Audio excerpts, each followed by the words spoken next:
आप भक्तिमती शबरी की कथा का श्रवण कर रहे हैं। शबरी के बारे में क्या क्या कहा जाए, उसके लिए शब्द नहीं मिलते। फिर भी जैसे उनका जीवन चरित्र हमने गुरुमुख से सुना है और इतिहास पुराणों आदि में पढ़ा है, वो आपके सामने रख सकता हूं और उसी का ही प्रयास कर रहा हूं। अब तक मैंने आपको जो बातें बताई वो संक्षेप में आपके समक्ष रख दूं।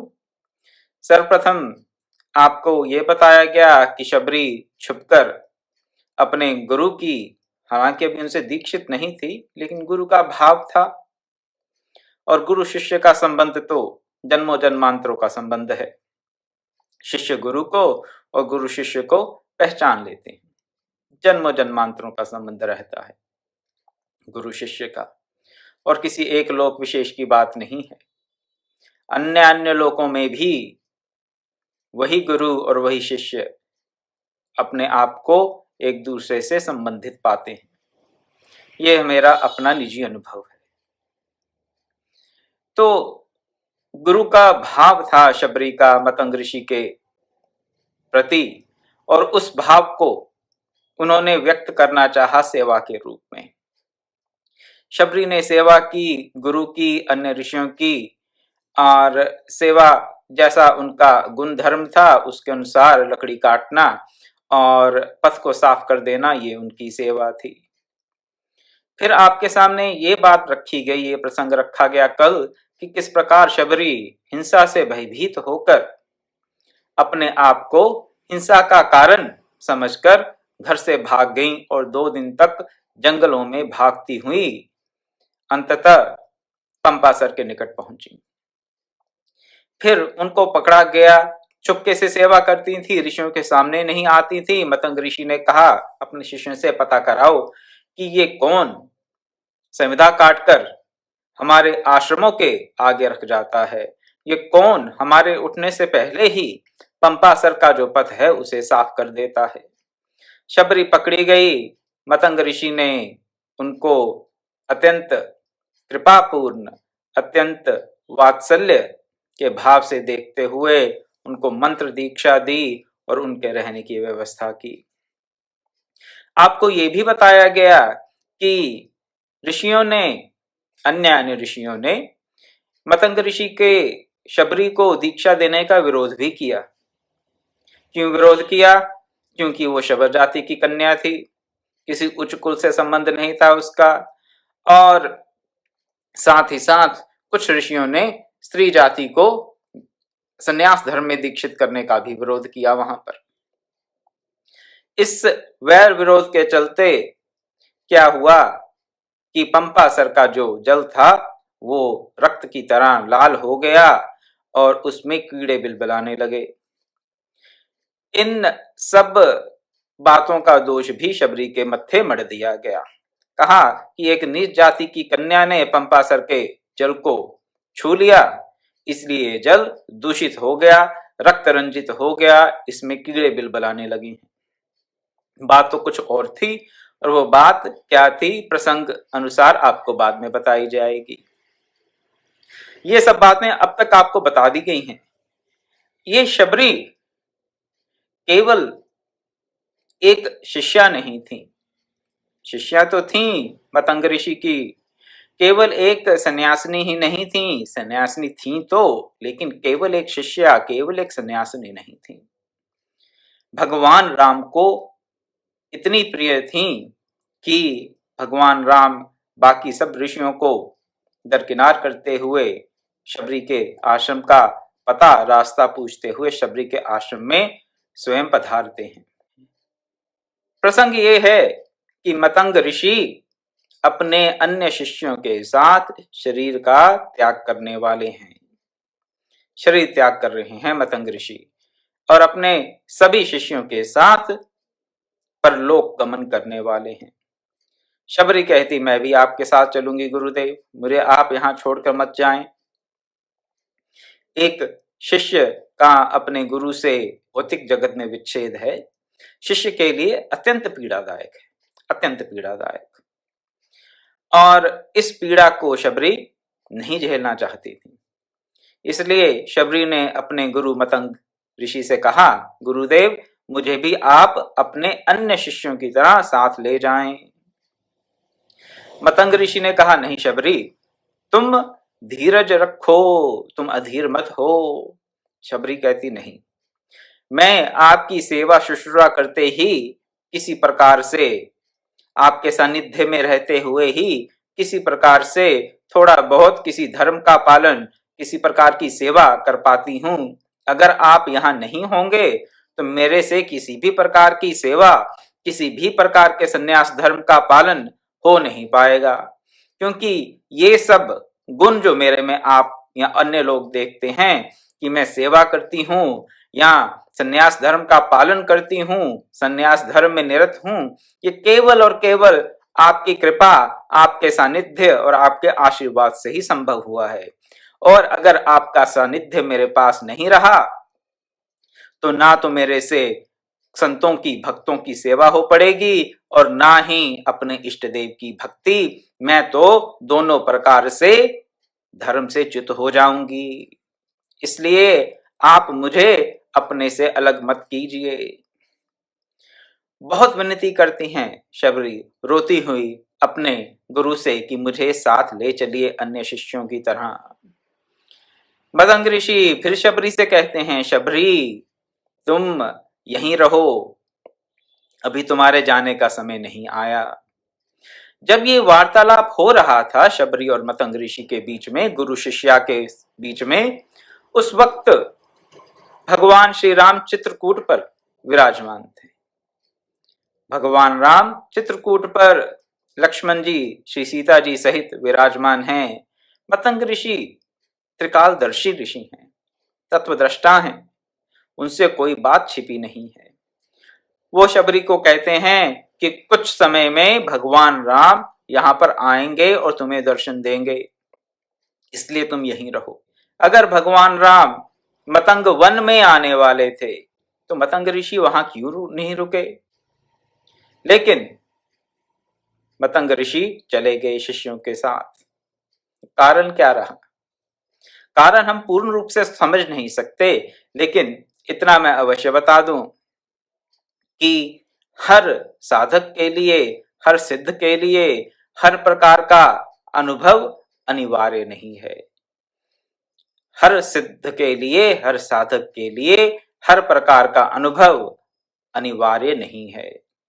हमारी अपनी मानसिकता के अनुसार, हमारे अपने बौद्धिक स्तर के अनुसार, हमारे अपनी साधना की प्रक्रिया के अनुसार हमें भगवान दर्शन देते हैं, सगुण साकार रूप में या निर्गुण निराकार रूप में या किसी और रूप में। वो हमारी साधना की पद्धति पर निर्भर करता है। जो निर्गुण निराकार की साधना में रत हैं, उनको सगुण साकार के दर्शन क्यों होने लगे? और उसी प्रकार से जो सगुण साकार की ही भक्ति में निरत हैं, उनको निर्गुण निराकार से कोई ज्यादा लेना देना नहीं रहता है। इसमें कोई न्यून अधिक की बात नहीं है, कोई बड़े छोटे की ऊंच नीच की बात नहीं है। ये सबका अपना अपना साधन का मार्ग है। तो शबरी भगवान श्री राम में पूर्ण रूप से निरत थीं, इसलिए भगवान श्री राम उनको दर्शन देने वहां आएंगे मतंग ऋषि जानते थे, और इसलिए उन्होंने कहा, शबरी तुम यहीं रुको, तुम हमारे साथ अभी नहीं आ सकती, क्योंकि तुम्हारे अभी यहां से जाने का समय नहीं आया। अब गुरु के वचनों में अनन्य निष्ठा थी शबरी की, तो शबरी अपने गुरु के वचनों में पूर्ण निष्ठा, पूर्ण विश्वास करते हुए उसी मतंग वन में रहने लगी। रहते रहते कुछ समय व्यतीत हुआ, लेकिन जब से गुरु कह गए थे शबरी भगवान श्री राम तुम्हें दर्शन देने यहां आएंगे, प्रतिदिन प्रतिदिन क्या होता था? प्रतिदिन शबरी अपने आश्रम को, उस पथ को सुसज्जित करती थी भगवान राम के आने के लिए। जूठे बेर की जो प्रसंग है, जो कथा है, वो तो आप सबने सुन रखी होगी। कुछ लोग ये प्रश्न करते हैं कि ये बात तो श्री रामचरितमानस में नहीं लिखी गई, तो कहां से हमें ये ज्ञात हुआ कि जूठे बेर शबरी ने खिलाए भगवान राम को? हमारी दृष्टि में जो जूठे बेर हैं, शबरी की दृष्टि में वो जूठे बेर नहीं है, और ना ही भगवान श्री राम के लिए वो जूठे बेर हैं। लेकिन हाँ, हमारी दृष्टि में जो जूठे बेर हैं, ये जो कथा है, ये जो प्रसंग है, ये पद्म पुराण से हमें प्राप्त होता है। इसलिए शंका नहीं करनी चाहिए। बहुत से ऐसे प्रसंग हैं जो आपको वाल्मीकि रामायण में नहीं मिलेंगे, बहुत से ऐसे प्रसंग हैं जो आपको रामचरितमानस में नहीं मिलेंगे, बहुत से ऐसे प्रसंग हैं जो आपको अध्यात्म रामायण में नहीं मिलेंगे और अन्य रामायणों में भी नहीं मिलेंगे। लेकिन उनमें से कई प्रसंग पद्म पुराण में हैं, स्कंद पुराण में है कुछ प्रसंग, तो अन्य ग्रंथों से भी प्रसंग लिए जाते हैं। कई बार लोग कहते हैं कि रामायण में ये बात नहीं बताई गई कि लक्ष्मण रेखा खींचकर वन में भगवान राम के पीछे गए थे। लक्ष्मण रेखा की बात नहीं बताई गई, ये प्रसंग वहां नहीं आता, और सही भी है। लेकिन लक्ष्मण रेखा का प्रसंग और बहुत से ग्रंथों में आता है, रामचरितमानस में नहीं आता है। तो इसी प्रकार ये जूठे बेर वाली कथा पद्म पुराण से हमें प्राप्त होती है, श्री रामचरितमानस से नहीं। लेकिन ये जो शबरी हैं, इनको अध्यात्म रामायण में क्या कहा गया?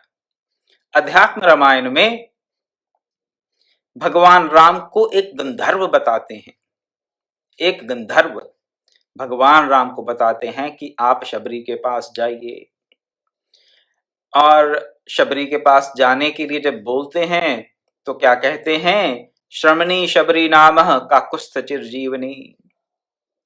एक शबरी नाम की श्रमणी है, हे काकुत्स्थ, वो चिरजीवनी है, बूढ़ी, जिसे हम आम भाषा में बूढ़ी कह देंगे, चिरजीवनी।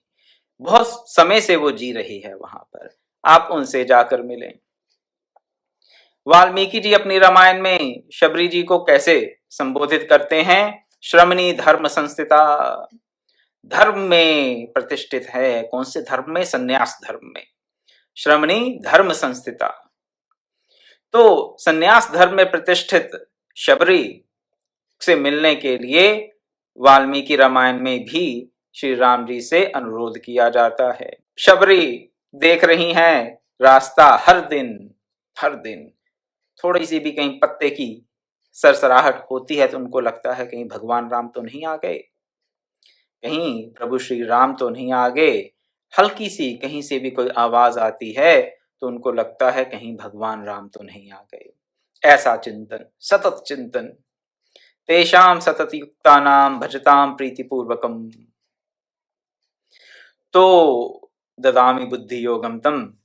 तो ये जो सतत युक्त होकर प्रीति पूर्वक भजन करने वाले हैं, उनका कल्याण तो भगवान स्वयं करते ही हैं, कल्याण करते हैं और दर्शन भी देते हैं, जैसे भगवान ने शबरी को दिए।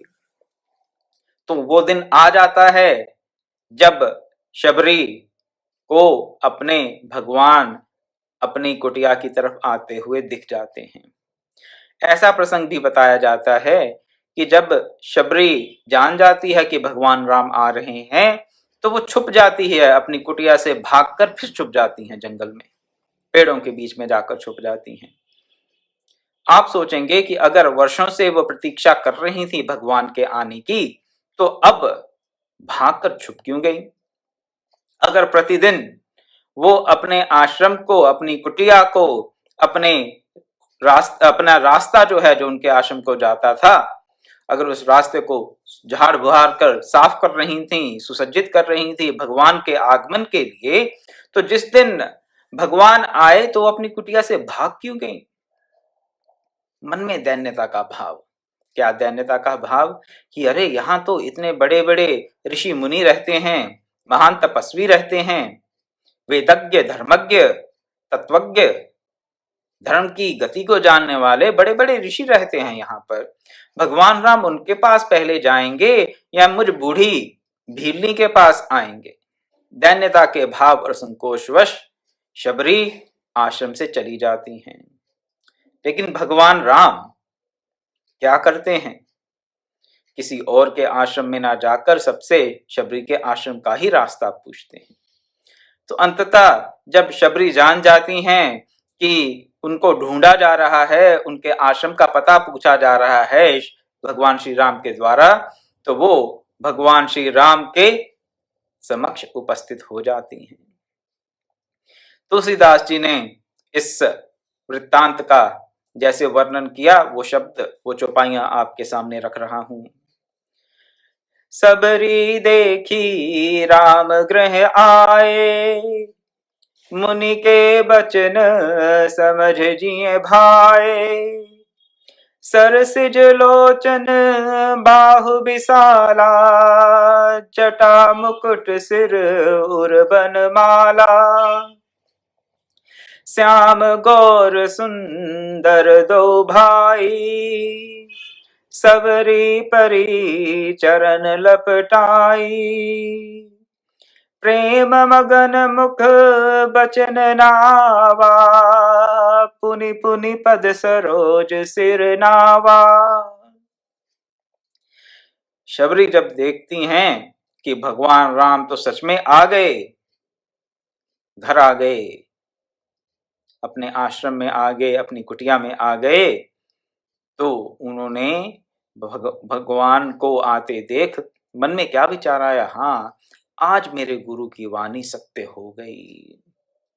शंका नहीं थी कोई, उनको पूर्ण विश्वास था, पूर्ण श्रद्धा थी, पूर्ण आस्था थी अपने गुरु वचनों में। लेकिन गुरु का कहा हुआ जब सत्य होता है तो अति प्रसन्नता होती है। आहा, आज मेरे गुरु ने जो मुझे कहा था वो बात सच हो गई। सबसे पहली बात ये आई मन में, गुरु का ध्यान आया कि गुरु ने कहा था भगवान राम आएंगे और वो आ गए।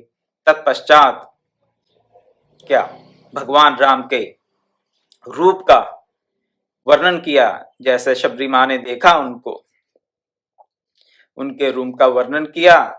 शबरी दर्शन प्राप्त करती हैं, दर्शन प्राप्त करते ही उनकी आंखों से अश्रुओं की धारा बहने लगती है। प्रभु सामने हैं, सगुण रूप में, सशरीर, चिन्मय दिव्य रूप भगवान का सामने। और कैसे सामने आए, गुरु के वचन सत्य हुए, गुरु के वचन को सत्य करने के लिए ही भगवान वहां आए। और दोनों भावों को एक साथ प्राप्त करके, पहला भाव क्या कि गुरु के वचन सत्य हुए, दूसरा भगवान के सगुण साकार दर्शन प्राप्त किए, दिव्य चिन्मय रूप भगवान का। क्या होगा, आंखों से अश्रुओं की धारा निकलेगी ही निकलेगी, नहीं रुक सकती, रोके भी कोई रोक नहीं सकता। जटा मुकुट सिर उर्बन माला, श्याम गौर सुंदर दो भाई, सबरी परी चरण लपटाई।